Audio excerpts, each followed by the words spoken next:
Hello and welcome to my channel. I'm Mac. I am torn between, well, let me put it like this. I've had a couple of days, like solid, where I have felt really compelled to do like a video journal or this kind of life update. Whether it be the energies that are at hand or, let's say resistance of some nature, right? Whether it be me resisting change, or other forces coming against me in order for me to resist my change. And for some reason or another, something happens where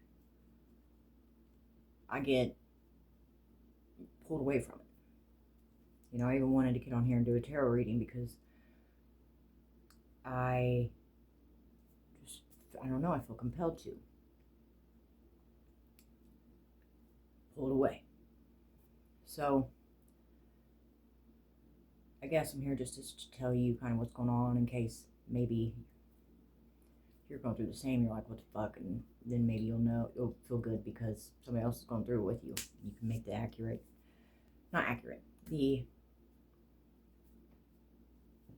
you can shift it a little bit, right? If you know, you know. So I live in an apartment. The apartment is a duplex. I've lived here for a year and a half, almost a year and a half. And probably I moved in August of last year. And by October, I started hearing weird stuff up in the attic, right? Like confirmation. Weird stuff like somebody had fallen or they knocked something over. But at that point in time, I'm not relating anything to a person, okay? So, I remember talking to my ex about it on the phone. Just real relaxed phone conversation. He was out of town. And I think I heard something that night. I can't remember what spot it was at. I think I was my living room was set up differently.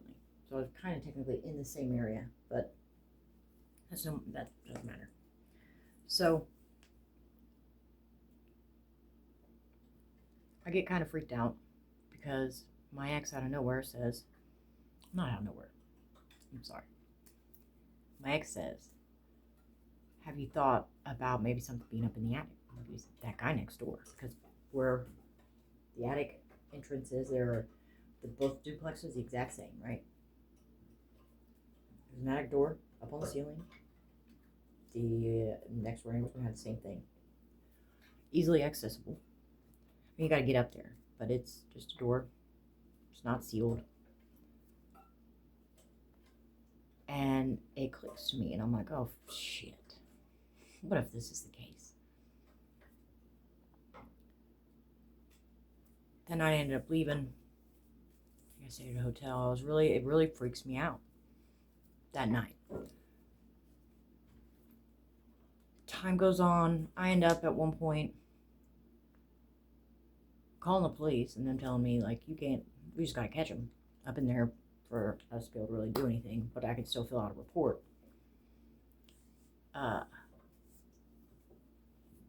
Once I said that, this dude comes, like, it was, hey, stop it. Okay. This dude is leaving his house, jumping in the car, somebody came and picked him up, and then he's bouncing, and it was quickly. I don't know about you, but that gives me the impression that's who was up there. So, what do? The next tenants come through. 2 brothers. I ended up running into one of these brothers at the bus station at one point. We got to bullshitting, and I'd let it slip that this had taken place in the with the previous people, not even thinking about it. Like, oh, he's going to do the same. By golly, he did the same. And he was up there forever. Like, even in the hot months of the summer, I swear. Because the thing is I know what it sounds like when people are up there, and I know what it sounds like when people aren't up there. It's vastly different. At this point, I'm so attuned to it. Because, yes, it's still going on. I'm so attuned to it that it's like I can almost feel the pressure. Weirdly. They end up getting that, they leave. Next tenant, they're here for like maybe 2 months, maybe 3. I swear the dude was up there. And I got it on video at one point where the chick was like, thought I heard him up there. I get it recorded. They're moving out when this is taking place. Hey. And she walks in. I swear he's up there. Sounds like he's up there. Sounds like he opens the door. And she goes, well. So it's almost like these chicks get on board with them. Okay? They know they're up there. This next one happens, and I hear the door open the very first time it opens up. I'm taking a nap on this couch, and I go, are you kidding me? Are you kidding me? So, I try not paying any attention. One night, I knew he'd been up there all day. It's weird. He'd been up there all day. And I'm talking shit, little, not being mean, but kind of funny mean, you know, because it irritates me. And that night, he goes and knocks on my ceiling and is smoking pot and blows it all in my apartment. I went off. I called this dude out, told him to meet me outside, and he didn't do that. No, he stayed up there. And I even took my broom and pounded it on the attic door and said, meet me outside. And he wouldn't come out. I heard his girl start hollering, and then she was quiet the rest of the night. Like, I don't know who. It has to be a job. Like, they're coupled up on this. They're okay with this.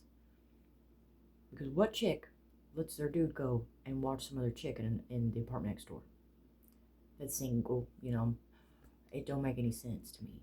Because I wouldn't. That would not be happening. So, they still don't stop. They're still up there, and now it's like increasing. So, I go with the flow, I guess, for the most part. But then I got this ex-husband situation, right? What that does is it's like, it seems to be, he knowingly manipulates stories in order to control the narrative, in order to try and control me. And he's gaslit me so many times. Even very recently. He keeps trying to. He's not accomplishing this one. Because I'm like, this is not, I know what you're doing.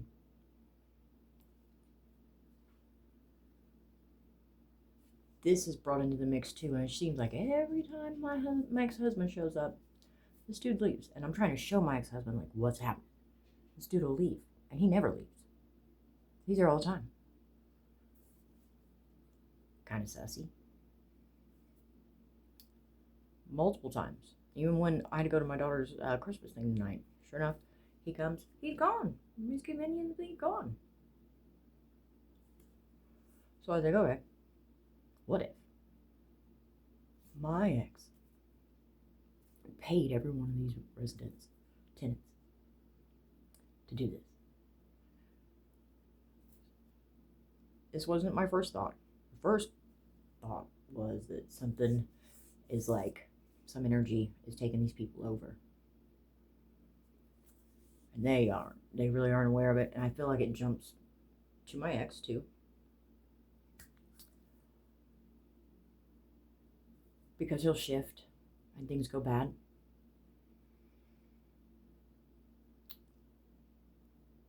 But then I question my psyche in this. And then I'm like, but this dude's playing with my psyche too at the same time. So it's like this perfect storm. What it wants to be, this perfect storm of manipulation. And even though it sounds completely out there, like, I think concept of him paying somebody to watch me is really out there. But at the same time, when you're lied to enough by one person, multiple lies, and you're starting to see how what their purpose is in the manipulation of the conversation, right? Or the retellings of things that have happened. It's like what you're doing really looks like there's a recipe here that you've gotten good results from. Or I can look back on different times, different points in time, and say, like, see myself and my psyche at that point, and really it was off. It was off. But he'll tell me now he wants me to really believe that I'm mentally ill and that I'm not well because I even hear anything. He doesn't believe me when I say I heard something knock on my ceiling. He wants me to believe that that's not real. But that goes with the concept of he doesn't want to believe anything that I say, really anything that isn't 100% agreeable, because that would mean that he's giving me like power, a little bit of authority, right? And he doesn't want to hear anything I say. Like he says he loves to hear me talk, whatever. He probably does. But he makes sure to not believe anything I say, because then that would make the things that he says aren't true quite possibly true. It means I might have some, there might be some value to what I'm saying. I don't think that's the right way to put it. There might be some credibility. That's what it is. I would gain credibility with him. If I have that, then that means more people may possibly believe my story, and he does not want that. Because he doesn't want his story to be real either, I don't think. But you would almost think that's, how can that be? You do the things. You live a double life. One of them's got to be a show, I feel like. And I think that's the one he's got with me. I think it's all just a show.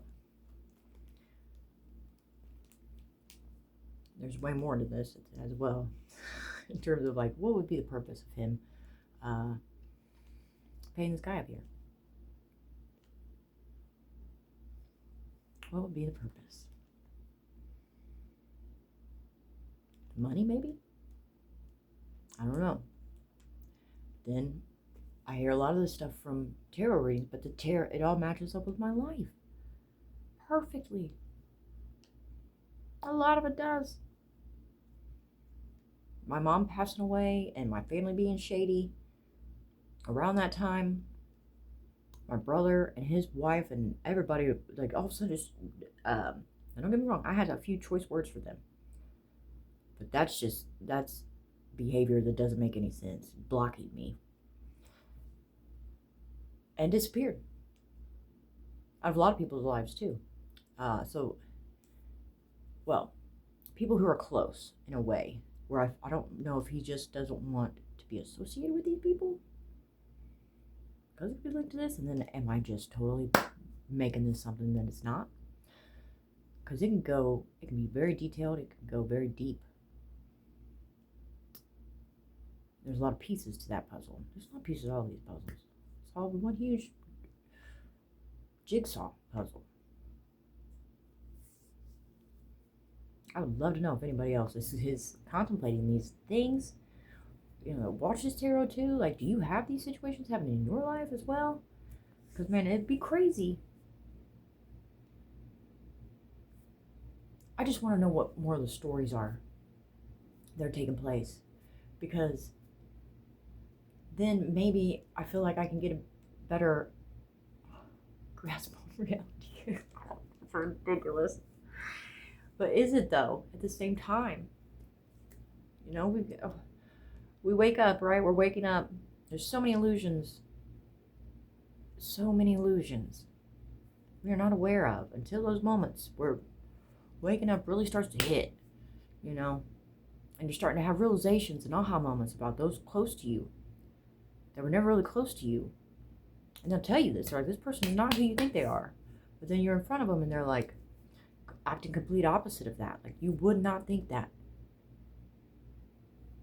get some time or distance in between them, even turn your back on them. Like, turn your back to go do something. I don't know what that person is like behind my back. Really, I don't think. I feel like it's really hard nowadays to meet somebody that is loyal in a sense. And I know, I feel like loyal is the wrong word, because you're supposed to be loyal to yourself. But like, do others as you would have them do unto you is a big thing. And I'm big on gossip, man. I don't like it.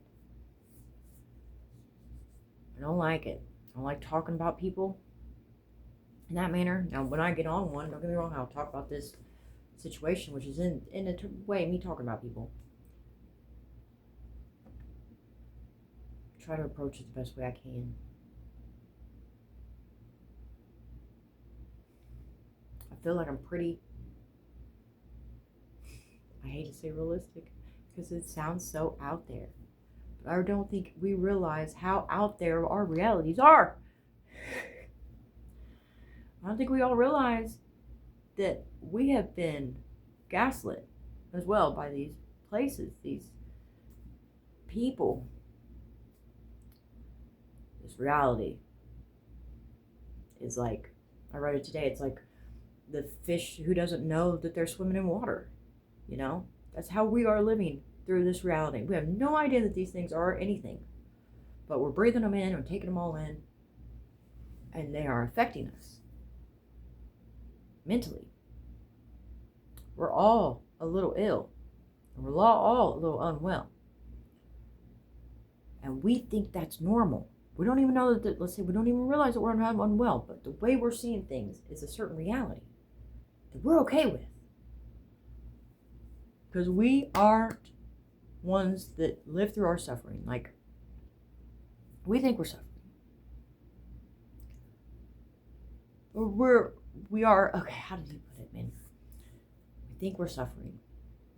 But unless, like, we've got all of these things that comfort us.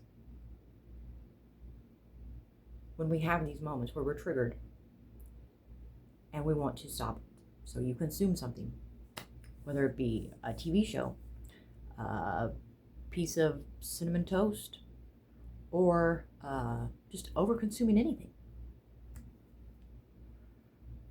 You escape for a moment. You get that dopamine. And it pushes whatever down. Look around you. Everything here is for comfort. Is to prevent us from suffering. And it is a very core part of us.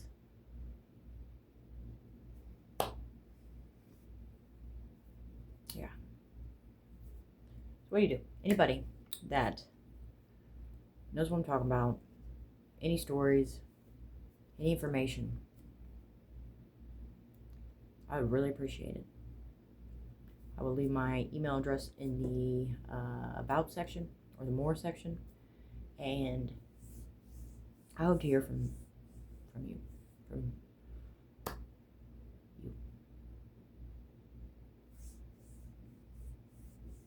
I'm ended here.